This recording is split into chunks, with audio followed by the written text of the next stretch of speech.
Algo se está gestando desde la oscuridad del sector del terror. 4 huevos emergieron del abismo, cada uno marcado con un símbolo distinto. Solo uno podrá abrirse primero, y la decisión será tuya.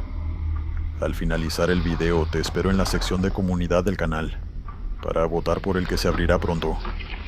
Lo que hay dentro aún es desconocido. Por ahora, el enlace está en la descripción. Mi papá se llama Gonzalo, y yo no viví esta historia, pero la escuché tantas veces que es como si la hubiera visto. Además, cuando yo era niño, a mi papá se le notaba en la cara cuando algo lo había marcado, y esto lo marcó. Él vendía tamales en Guadalajara cuando yo tenía unos 7 años. Creo que fue por allá del 2002. Recuerdo esos años por pedazos, pero muchos detalles se me quedaron grabados. El olor a masa en la casa, la olla grande y mi papá cargando los ingredientes y todo lo que utilizaba para cocinar en un carrito. Ese mismo carrito que se llevaba empujándolo todas las madrugadas antes de que amaneciera. Se iba temprano, regresaba al mediodía por más ingredientes, almorzaba, dormía la siesta y a la 1 de la tarde salía otra vez hasta la noche. Así una temporada larga, muy dura para él. Pero con ese trabajo nos sacó adelante a mí, a mi hermana y a mi mamá. Después, cuando por fin pudo, se compró un carro y se hizo taxista. Y ahí cambió la vida para mejor, por lo menos un poco. Pero antes de eso, todavía con el carrito de tamales, fue cuando le pasó lo que siempre cuenta. Si le preguntan si ha vivido historias de fantasmas. Todo sucedió una noche que se le hizo muy tarde en la calle, vendiendo tamales afuera de un local de música donde hubo un evento. Él no sabía muy bien de qué, pero la gente salió con hambre y estuvo 1 hora y media más de la cuenta vendiéndole a varias personas. Cuando comenzó su camino de regreso, ya no era la hora normal de vender para él, y las calles estaban más solas de lo que estaba acostumbrado a ver. Él me contó que, sin darse cuenta, empezó a caminar más rápido porque la mente se le llenó de ideas negativas, como si fueran a asaltarlo en cualquier momento y cosas así. Venía con mucho dinero encima de lo que había vendido afuera del local, así que estaba nervioso. Él lo menciona porque no sabe si de alguna forma esas ideas negativas pudieron atraer a algo esa noche. Lo cierto es que iba empujando el carrito, tratando de mantener la mente ocupada para no angustiarse, cuando notó que a lo lejos alguien se le había quedado mirando. Le habían sobrado tamales, y según él todavía estaban calientes. Le vendió a esta persona, que se acercó con bastante confianza, y siguió su camino un poco más tranquilo sabiendo que había gente por la calle todavía. Ahora, él calcula que eran las 10:30 o las 11 de la noche, cuando iba pasando por unas calles aledañas al Panteón de Santa Rosa. Eso es importante, porque él siempre lo menciona, como si el lugar fuera parte del problema. Por esas calles vio a un hombre a lo lejos, y de nuevo pensó que era alguien que quería comprarle, justo como el anterior hacía unos minutos. Era un hombre alto, con gabardina negra. Mi papá lo vio venir caminando hacia él, como si ya lo hubiera estado esperando. Él siempre recuerda que el tipo se acercó demasiado seguro. Le hizo señas para que se detuviera para comprarle unos tamales, y él no se negó porque aún le quedaban varios. Era una buena noche, como quien dice. El sujeto extendió la mano esperando que le sirviera, pero mi padre tenía la costumbre de cobrar primero. Le dijo que eran 7 pesos y al hombre, que según mi padre era demasiado pálido, se le borró la sonrisa de la cara, mientras Gonzalo le extendía la mano para que le pagara. El hombre metió la mano en el bolsillo de la gabardina y sacó unas monedas de mala gana, una de 5 pesos y 2 de a 1 peso. Y aquí es donde la historia cambia de tono, tanto que mi papá cada vez que llega a esta parte baja la voz sin darse cuenta, como si el cuerpo se acordara del susto que pasó. El sujeto dejó caer las monedas en la palma de mi padre, y en cuanto esas monedas le tocaron la piel, Él sintió que le estaban poniendo brasas al rojo vivo. No era que las monedas estaban calientes o mojadas por sudor, era una quemadura real. Sintió cómo la piel y la carne se le quemaba al tacto con esas monedas. Él dice que el dolor le subió en un segundo, sin aviso ni transición, y que fue tan fuerte que ni pudo pensar. Solo soltó las monedas que cayeron al piso y rebotaron sin hacer ruido. Él se quedó viendo su propia mano como si no fuera suya, sin entender cómo esas monedas lo habían quemado tanto. Y en ese momento escuchó una risa profunda. Mi papá siempre dice que al principio pensó que era el mismo tipo riéndose por alguna broma, por la maldad que le había hecho, porque hay gente así. De hecho, al principio Gonzalo asumió que de alguna manera ese sujeto había calentado las monedas antes de dárselas por pura maldad. Pero luego con los años, esa risa empezó a sonar distinta en la memoria, como si no fuera humana. Gonzalo levantó la vista, esperando ver a ese hombre burlándose de él. Pero ya no estaba parado enfrente. Estaba corriendo directo al muro del panteón. Mi papá dice que se quedó un segundo sin entender qué estaba viendo, y entonces lo saltó. No lo trepó, ni lo escaló con trabajo. Lo saltó con una facilidad que es imposible hasta para un atleta olímpico. Era como si el cuerpo no le pesara. Y en todo momento siguió riéndose, hasta que desapareció al otro lado del muro. Mi papá reaccionó tarde porque en serio no entendía qué era lo que estaba pasando. Primero se quedó helado y luego miró al piso. Las monedas ya no estaban, pero cuando sintió el dolor en la mano, entendió que tenía que irse de ahí. Agarró el carrito y lo empujó como nunca. Él mismo lo dice, que jamás en su vida empujó tan rápido y con tanta fuerza algo. Y eso que el carrito pesaba, pero esa vez no le importó nada. Ni el dolor, ni el peso, ni si se le caían las cosas. Solo quería alejarse del panteón lo más rápido posible. Cuando llegó a la casa, mi madre lo recibió, y yo me acuerdo que seguía despierto porque era viernes. Y no se me olvida que le vi la mano. La tenía roja e hinchada, y la marca de las monedas se le veía clara sobre la piel de la palma. Estuvo usando una venda en la mano derecha durante varias semanas, y la mano le siguió doliendo por un buen tiempo. Él no me contó a mí lo que pasó esa noche hasta varios años después porque no quería asustarme. Así que siempre me dijeron que se quemó con el vapor. Pero incluso con lo inocente que era, nunca se me olvidó que yo vi las marcas de las monedas. Por eso también sé que no fue algo que se inventó mi papá sobre la marcha. En muchas ocasiones me ha contado la misma historia, sin cambiar nunca los detalles de lo que vio. Y siempre me doy cuenta de que lo que más lo asustó fue la risa. Cuando la imita se le ve incómodo, como si aquello no fuera divertido, sino, más bien, un muy mal recuerdo. Mi papá nunca volvió a vender por esa calle a esa hora, ni cerca del Panteón de Santa Rosa. No fuera a hacer que esa cosa que saltó el muro de nuevo apareciera. Fantasma o no, ese ser le dio un susto de muerte a mi padre. Buenas noches, Glenn. Mi nombre es Rocío, y esto me pasó cuando tenía como 8 años. No es una historia que me encanta contar, porque suena a cosa de niña impresionable, y muchas veces me han dicho que me lo imaginé. Pero el detalle es que yo me acuerdo demasiado bien de lo que pasó, y creo firmemente que vi algo esa noche que mis padres no pudieron. El contexto es el siguiente. Íbamos en carretera desde Ciudad de México hacia la costa de Sonora, a casa de mi abuela paterna. Era un viaje largo y yo iba medio dormida y medio despierta casi todo el camino, con el cuello chueco. La verdad es que no recuerdo en qué parte del país estábamos, pero cuando desperté era de noche y nos había agarrado un atasco pesado. Escuché quejarse a mis papás de que llevábamos 1 hora ahí y casi no nos habíamos movido. Pusieron la radio y por ahí informaron que un camión se había volteado y tapado los 2 carriles en ese tramo de la carretera.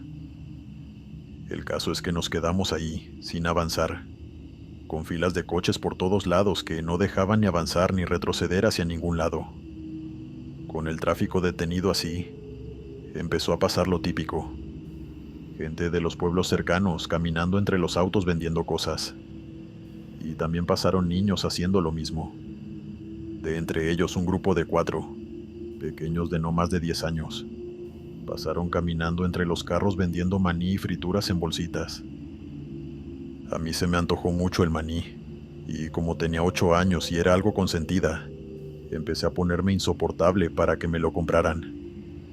Yo estaba siendo una niña malcriada de manual, pero mi papá, que casi siempre me daba lo que quería, se puso bien duro en esta ocasión y me explicó algo que se me quedó grabado.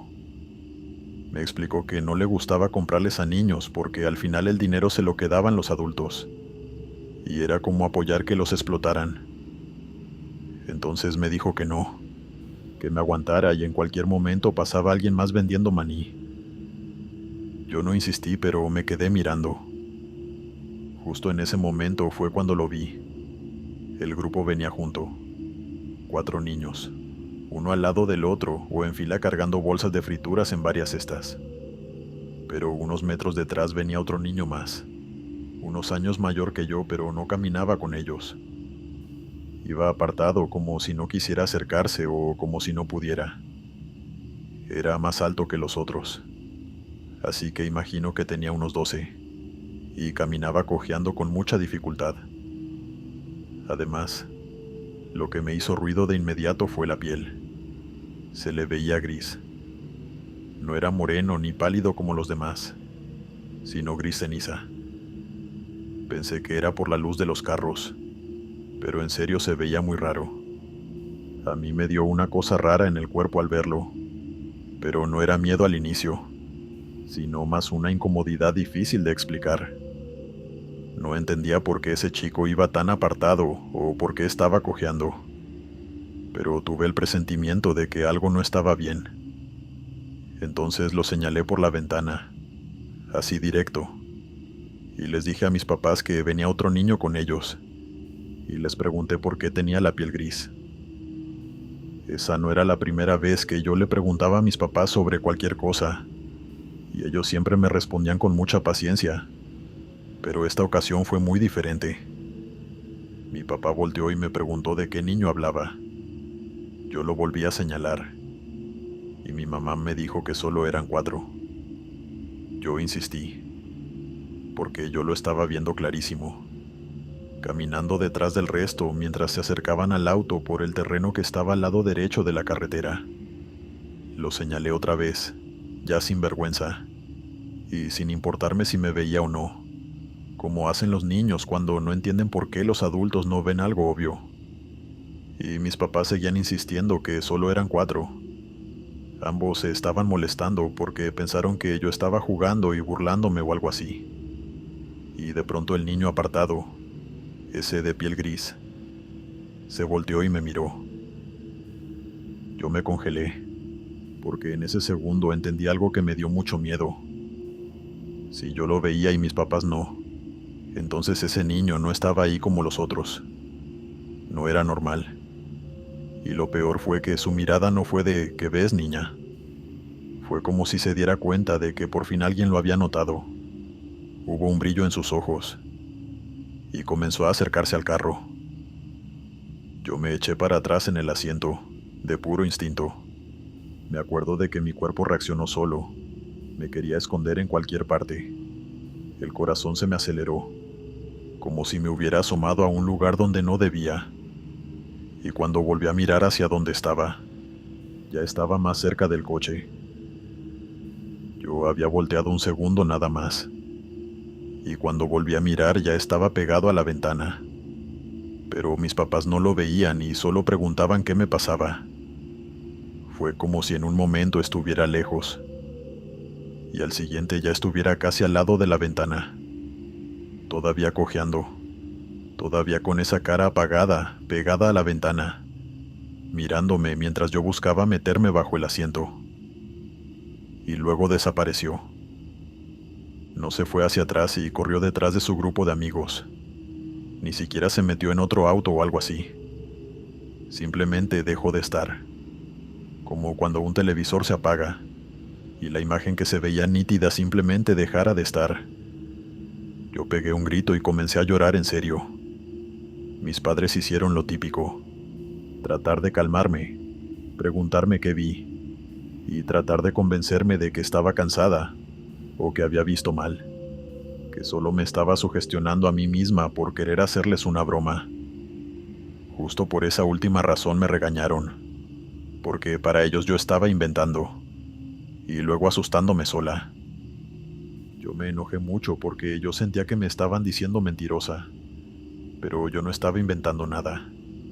Yo no tenía cómo inventarme un niño así de específico. Y además yo tenía 8 años, pero no estaba loca ni era tan tonta como para inventar algo y asustarme yo misma con lo que acababa de inventar. Pero claro, era una niña y ellos eran adultos. Y en ese momento quedó como que Rocío se asustó por tonterías. Eventualmente el atasco terminó y pudimos avanzar. Yo volví a quedarme dormida y antes de darme cuenta llegamos a la casa de mi abuela. Fueron unas buenas vacaciones, pero a mí no se me olvidó lo que vi aquella noche. Los años pasaron y yo crecí.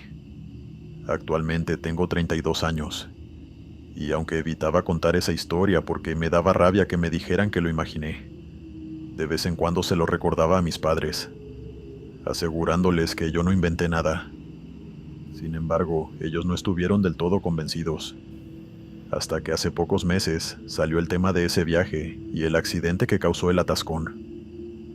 Y yo, como quien lo suelta sin esperar nada, mencioné al niño que vi aquella noche.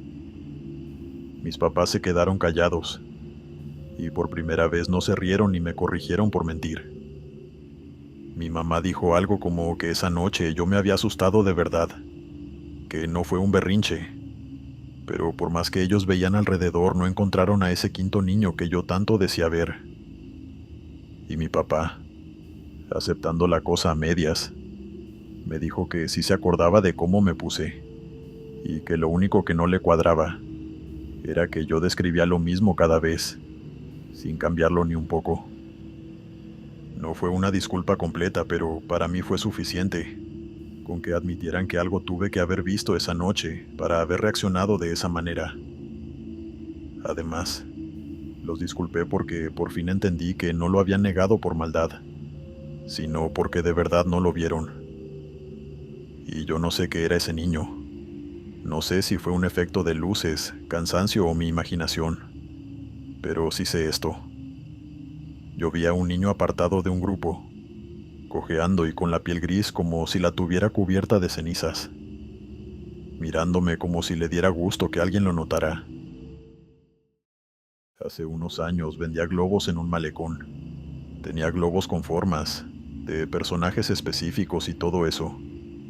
Pero los que más se vendían eran los globos de colores que los padres compran, porque están paseando y el niño se antoja de tener uno. Perdí la cuenta de las veces en las que los padres solo le dan el globo al niño para que deje de llorar una vez. También me los compran parejas porque les da risa andar con un globo enorme, como si volvieran a ser niños. Yo siempre llegaba temprano para amarrar el racimo de globos y acomodarme en un buen sitio del malecón por donde pasa la gente. Era un trabajo sencillo, aunque eso sí, bastante cansado ya que tenía que estar parada bajo el sol, llevando viento y si por casualidad no pasaba mucha gente, por el lugar que elegí, tenía que irme caminando con el carrito a una zona donde hubiese más gente. El trabajo en sí no me molestaba, porque era joven, y además me gustaba la energía y la alegría de los niños. Aunque vale la pena mencionar que soy un poco supersticiosa, creo en las energías y en las malas vibras. Y por eso me acuerdo muy bien de un niño en específico, que apareció un par de veces. La primera vez que vi a ese pequeño lo traté como a cualquier cliente. No hay mucho que describir, a decir verdad. Era un niño chiquito de piel pálida con el cabello castaño de, no sé, 6 o 7 años a lo mucho, flaco y callado, y bastante serio a decir verdad. No sonreía ni hacía gestos, solo estaba ahí parado frente a mí, firme como si fuera un soldado en miniatura. Eso ya era raro, pero además estaba solo. Eso ya era extraño porque casi siempre vienen con alguien. Con los papás, con los hermanos, con la abuela. Solos casi nunca. Y normalmente si andaban solos eran niños de la zona, que a lo mejor andaban en grupo jugando por ahí.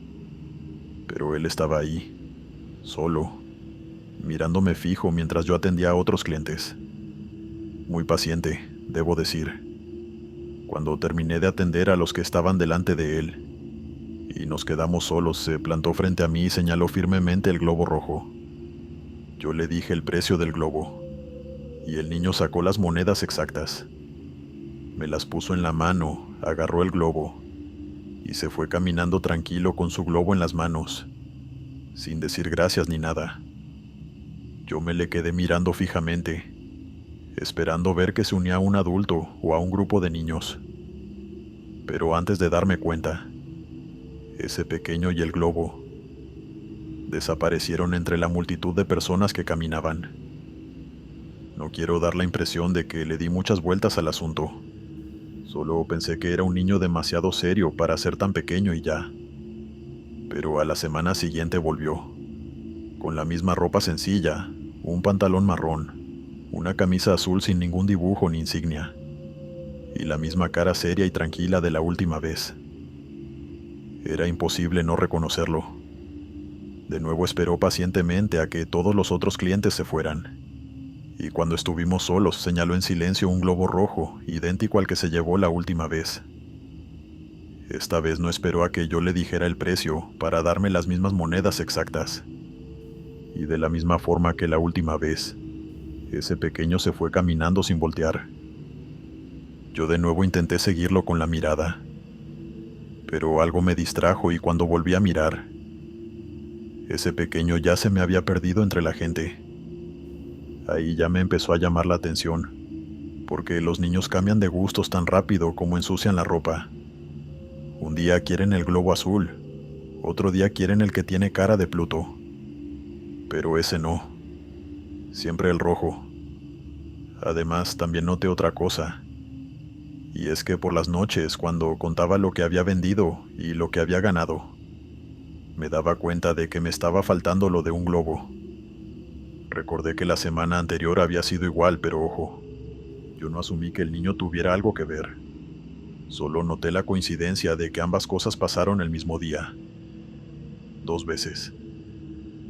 En fin, lo dejé pasar y asumí que alguno de los globos se me fue volando sin darme cuenta, o que no me di cuenta de que alguno de los padres me dio menos de lo que debía. Esas cosas pasaban. Yo empecé a esperarlo sin darme cuenta, suponiendo que si había ido 2 veces, vendría una tercera vez. Tenía ganas de preguntarle con quién andaba, y cuando veía a un niño solo acercándose, pensaba que era él, pero no. Y la cosa no era que me diera miedo, sino que me transmitía una ternura difícil de explicar. Quería preguntarle si estaba bien, o incluso regalarle uno de los algodones de azúcar que yo también vendía. Pasaron varios días, y al final de la tercera semana volvió a aparecer con la misma conducta y la misma ropa. Pagó exacto y cuando le pregunté las cosas, él simplemente no me contestó con palabras, solo moviendo la cabeza. Al parecer andaba solo. Ese día el malecón estaba muy tranquilo, casi sin gente, y esta vez sí lo pude seguir bien con la mirada. Como no respondía mucho, lo dejé irse con el algodón de azúcar regalado y con el globo, y lo vi alejarse entre la gente. No se metía a los puestos ni se detenía a mirar nada. Caminaba en línea recta hasta que llegó a una parte donde, según yo, iba a doblar hacia una callecita lateral. Y ahí fue donde pasó lo raro. El niño hizo el movimiento de doblar la esquina, como si se fuera a meterse por ahí. Pero esa esquina, desde donde yo estaba, no tenía salida. Era como un tramo que no conectaba a ningún lado. Yo conocía la zona y no era que yo estuviera confundida. En serio, no había una calle por la que pudiera desaparecer. y ahí dentro no había ni una puerta que diera a un negocio. Moví mi carrito en esa dirección y no lo vi. El pequeño desapareció apenas se metió en ese callejón sin salida, y de pronto sentí un frío raro en el estómago. Me quedé con la mirada clavada, esperando verlo reaparecer, esperando que saliera de otro lado o descubrir que alguien lo estaba tapando. Pero no. Ese pequeño de camisa azul y globo rojo no estaba por ninguna parte, y como prueba de su existencia solo quedó el algodón de azúcar, abandonado en el fondo del callejón. Yo me quedé quieta junto a mi carrito unos segundos, ignorando a un nuevo cliente que había llegado. Le pregunté amablemente si acaso no había visto a un niño de camisa azul entrar al callejón, y me dijo que no. Ese frío en la tripa no se me fue sino con el pasar de las horas, y no era miedo como tal sino una sensación rara de confusión. Ese día terminé mi jornada normal, pero me fui con el pensamiento pegado, y cuando estuve en mi casa y saqué las cuentas, faltaba el dinero de un globo de nuevo. Y al día siguiente, cuando me estaba instalando, se lo comenté a una señora mayor que también se ponía por ahí, vendiendo flores y chocolates. Yo le dije lo del niño y el globo rojo, y la señora no se sorprendió. Me dijo que a ese niño lo han visto desde hace años. Desde un huracán que hubo en la isla hace muchísimos años. Hay gente que trabaja ahí que ha visto al niño con su ropita azul, caminando, pidiendo comida y pagando lo justo. Luego encuentran la comida tirada por ahí. Es como si el pequeño no se hubiese dado cuenta aún de que ya no está aquí. O quizás sí lo sabe, pero quiere seguir perteneciendo, interactuando con el mundo de los vivos. No lo volví a ver directamente durante los años que trabajé allí, aunque muchas veces lo vi de reojo, ya fuera caminando o entre los puestos de comida del malecón. Pero nunca se acercó de nuevo a mi puesto de globos. El año pasado vendía pulseras y artesanías a la orilla de la playa, en una zona muy turística de Costa Rica. Tenía 20 años y, como varios de mis amigos, conseguían algo de dinero vendiéndoles productos a los turistas los fines de semana. Yo también hice lo mismo.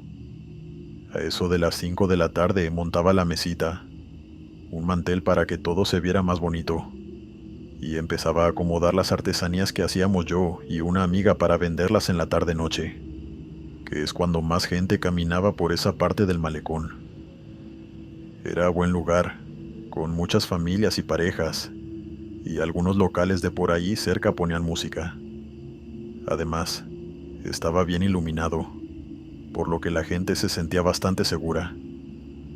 Creo que necesito hacer énfasis en esto. No era un sitio oscuro ni peligroso, y creo que por eso lo que me pasó me dejó tan confundida. Todo me empezó a pasar un par de noches seguidas. Nosotros normalmente nos poníamos en el malecón los viernes, sábados y domingos, hasta eso de las 7 de la noche. Yo estaba atendiendo mi puesto y acomodando pulseras cuando de repente vi algo negro entre la gente. No se me pareció a una persona, sino más bien a una sombra moviéndose, muy grande. Yo levanté la mirada rápido para ubicarlo bien y ya no estaba. Yo no me espanté, ya que tengo mala vista de lejos. No es que no vea nada, pero si no uso anteojos, me cuesta distinguir caras y a veces confundo las formas. Eso también es importante porque al inicio pensé que era una confusión, y cuando se repitió la noche siguiente, asumí que eran mis anteojos los que ya estaban viejos, o que quizás debía ir al oftalmólogo a hacerme un chequeo. La semana siguiente volví a mi lugar habitual, y cuando me pasó de nuevo ver una sombra por el rabillo del ojo entre la multitud, voltear y no ver nada, ahí sí me dije que había algo mal conmigo. Quizás yo estaba cansada o algo así. Les pregunté a mis vecinos, los chicos de otros puestos, si no habían notado algo raro como una sombra grande, pero se rieron diciéndome que seguro tenía empañados los lentes.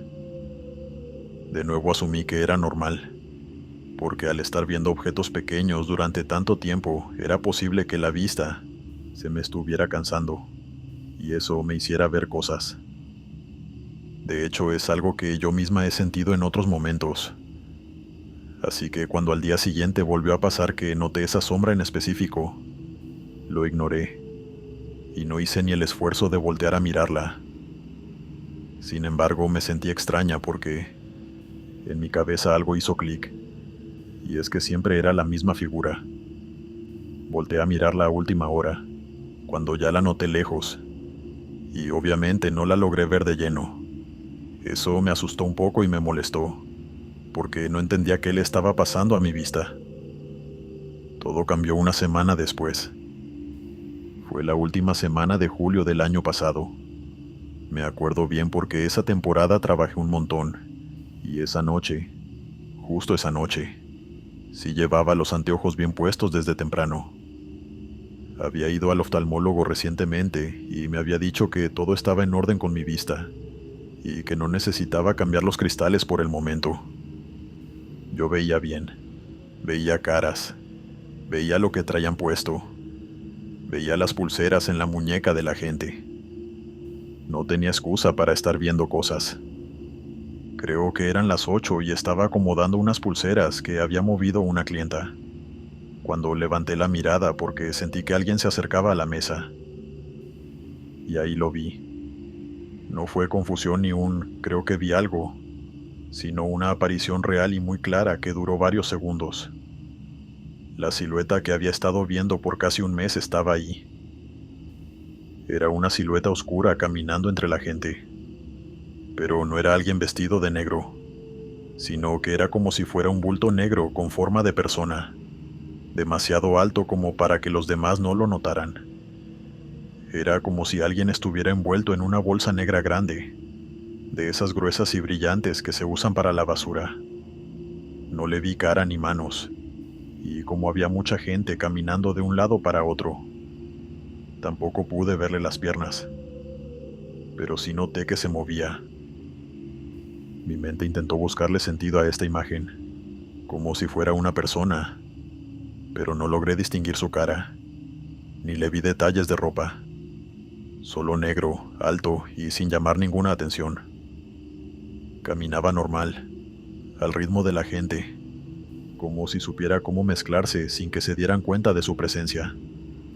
Pasó entre dos turistas y una familia, y nadie reaccionó ni volteó a mirarlo. Nadie se hizo a un lado tampoco, aunque era realmente grande. Eso me dejó más confundida porque si yo lo estaba viendo, ¿cómo era que los demás no? Yo me quedé mirando y sentí un frío en la espalda cuando al fin entendí que debía estar viendo algo que no era natural. Y en ese momento parpadeé rápido, un parpadeo corto, y cuando abrí los ojos ya no estaba, como si nunca hubiera estado allí. Yo miré alrededor buscando una explicación rápida, como que era alguien disfrazado o una sombra que yo estaba confundiendo, pero nada justificaba lo que yo acababa de ver. Ahí fue cuando me cayó el mal presentimiento. Una sola vez en mi vida tuve esa sensación de amenaza, y fue poco antes de que me robaran en la esquina antes de llegar a mi casa. Sin embargo, pasaron los segundos y no sucedió nada.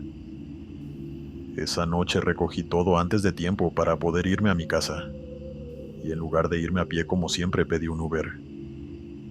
Cuando mis vecinos y amigos me preguntaron qué me pasaba, yo traté de actuar normal, como si solo estuviera cansada.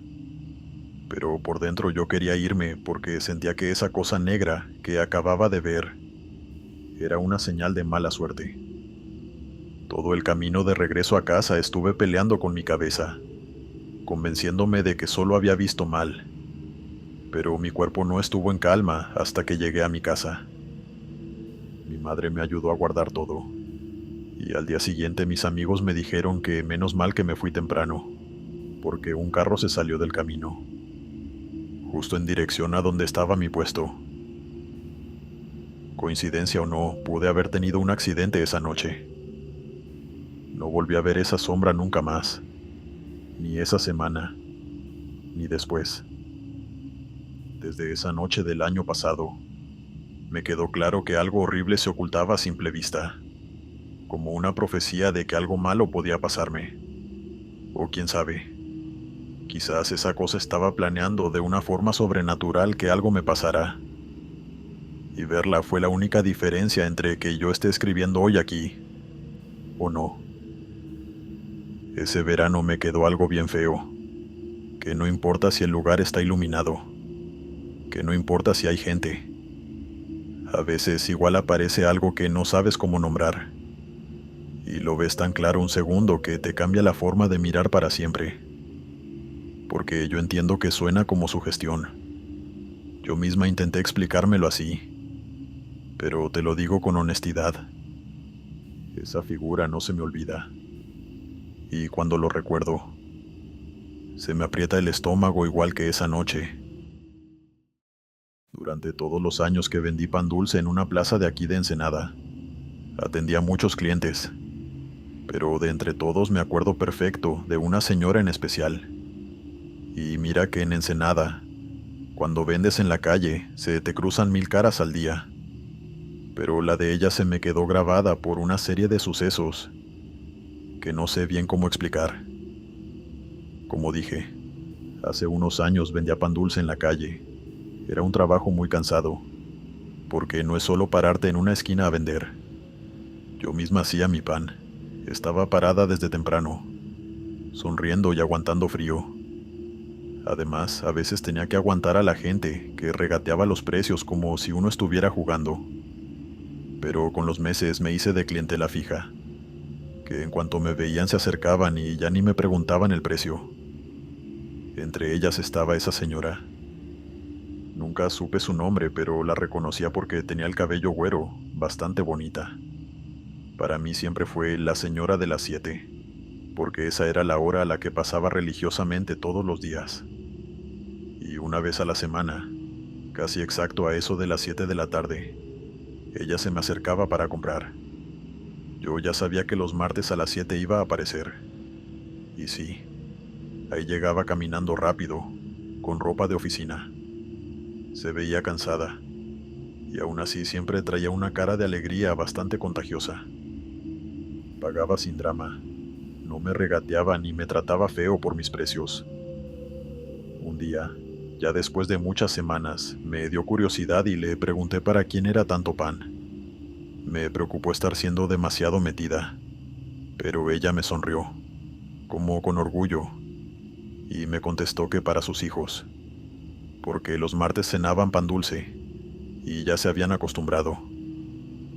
Y así se repitió, más de un año yendo todos los martes a comprarme pan dulce, y aunque no supe nunca su nombre, me sacaba plática, me preguntaba mi receta a modo de broma, y hasta terminé tomándole aprecio porque ella solía ser la salvación cuando el día iba mal. Hasta que un día dejó de venir. Al principio no pensé que fuera raro, porque al menos en mi caso, pensé que se había enfermado, que cambió de ruta o que los niños estaban castigados, y esa noche no tendrían pan dulce. Pero pasaron semanas, y luego un par de meses sin que esa mujer diera señal de vida, y ahí sí sentí su ausencia. Y de repente, al inicio del tercer mes volvió, pero ya no era la misma. Llegó más tarde, como a las 8, ya con menos gente en la calle, y la cara la tenía distinta. Estaba más apagada, sin sonrisa. La saludé con ánimo, preguntándole dónde había estado, pero ella casi ni me respondió. Se paró frente a mi mesa y se quedó viendo el pan como si no supiera qué escoger, cuando ella siempre escogía sin pensar. Le armé su bolsita como siempre, y me pagó. Todo normal hasta ahora. Pero ella estaba con la cabeza baja, y aquí viene la parte rara. Yo no había caído en cuenta mientras la atendí, pero durante toda esa interacción de principio a fin, yo escuchaba una risa infantil en la cercanía. Era ruido de fondo y no le estaba poniendo atención, pero de pronto caí en cuenta de que no había ningún niño jugando en la plaza, o no al menos que yo pudiera verlo. Le di el cambio a la señora y miré alrededor a ver si encontraba a ese pequeño, pero no lo vi. Sonaba muy cerca, como si estuvieran a unos pasos de ella, pero no los veía. Ella se me quedó mirando raro y me preguntó si algo se me había perdido. Ahí me di cuenta de que ella no los escuchaba, así que le dije que no, que solo había oído que algo se me cayó. Le di las buenas noches y se fue. La señora agarró la bolsita y se fue, mientras yo me quedaba quieta, viéndola alejarse, con la risa infantil siguiéndola, alejándose junto a ella.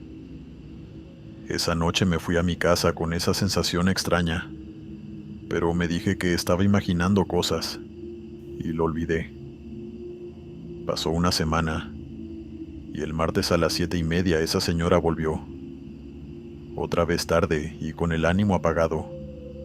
Me compró lo mismo, y yo la atendía con el mismo cuidado de siempre, pero notando de inmediato que aunque la plaza estaba sola, a lo lejos se podían escuchar una risa infantil. Ahí fue cuando empecé a convencerme de que la risa no era del ambiente. Era como si se prendiera cuando ella llegaba y se apagara cuando se iba. En cuanto lo pensé, me dije que estaba sacando conclusiones que no tenían sentido. Me dije que no inventara tanto y que mejor me concentrara en el trabajo. No fuera que me confundiera con el cambio. Pero en el fondo lo sentía. Y lo peor es que no era una risa fea ni burlona. Era una risa normal. Empecé a poner atención y a mirar bien a mi alrededor cada vez que ella llegaba, a tratar de ver si venía con los niños o con sobrinos pequeños que yo no podía ver. Pero no, siempre estaba sola. Y aún así, yo escuchaba a un niño jugando y riendo, mientras que ella seguía comprando pan, aunque cada vez en menos cantidad. Pasaron varias semanas así, y yo empecé a atar los cabos sueltos en mi cabeza, sacando mis propias conclusiones. Yo recordaba que ella decía "mis hijos", y recordaba lo contenta que era antes. Y ahora era como si viniera a mi puesto por inercia, como si viniera a cumplir algo. Asumí que tal vez uno de los niños ya no estaba entre nosotros. Pero claro, el otro pequeño igual quería pan dulce. Como digo, estas son solo conjeturas. Yo nunca me atreví a preguntarle directamente qué le pasó, porque de tener razón, hubiese sido como meterle el dedo en la herida. Yo como vendedora la respetaba y no quería incomodarla.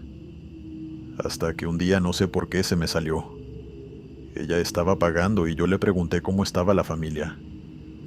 Lo dije con la voz más normal que pude, como quien pregunta por educación, pero ella se quedó quieta como si hubiesen detenido el tiempo, con el billete en la mano.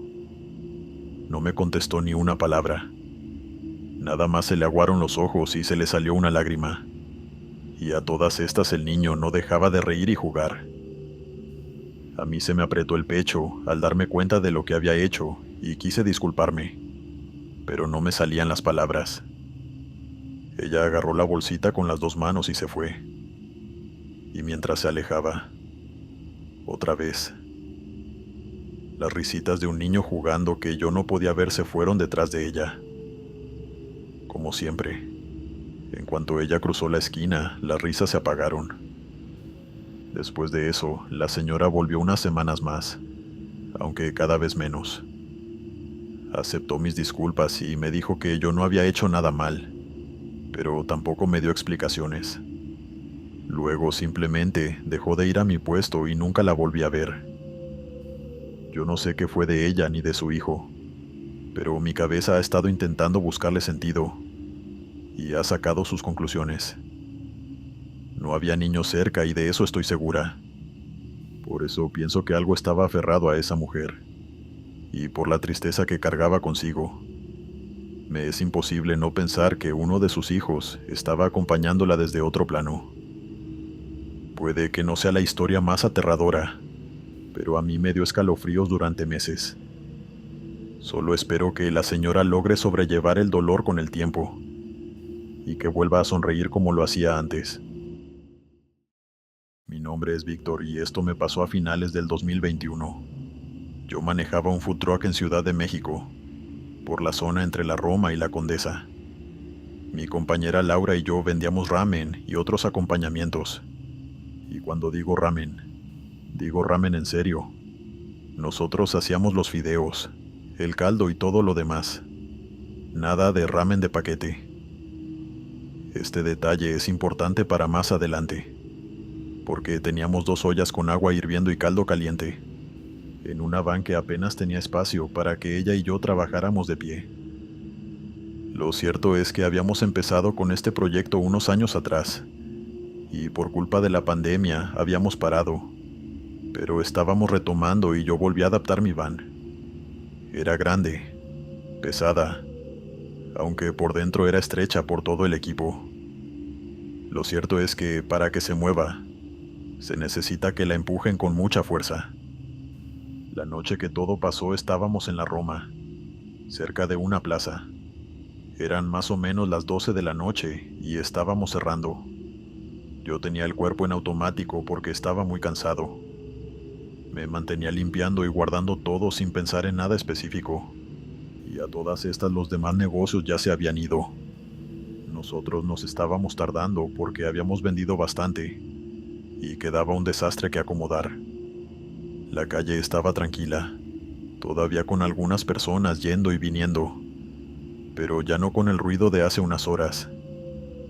Y de repente la van empezó a moverse. Al principio fue leve, como un bamboleo, como cuando alguien se sube de golpe o se apoya en la carrocería. Y por eso pensé que era Laura que estaba acomodando algo pesado, o que yo mismo había empujado algo sin darme cuenta. Pero el movimiento siguió, y se hizo más fuerte. El motor estaba apagado, y cuando Laura y yo cruzamos miradas y el movimiento no se detuvo, mi pensamiento inmediato fue que había un sismo, un terremoto, y uno fuerte, porque de pronto perdimos el balance. Yo me eché al piso con ella y aunque habíamos apagado las hornillas, el agua y el caldo seguían hirviendo y casi la quemaron. La tuve que jalar con fuerza a donde estaba yo para que no le fuera a salpicar. Hubo un instante en el que el movimiento se detuvo, y yo me bajé rápido de la van. En cuanto mis pies tocaron el suelo, esperando oír gritos o ver los postes de luz moviéndose, no sentí nada. La noche estaba en calma, sin el crujido o el eco de la tierra al sacudirse, pues el suelo estaba quieto.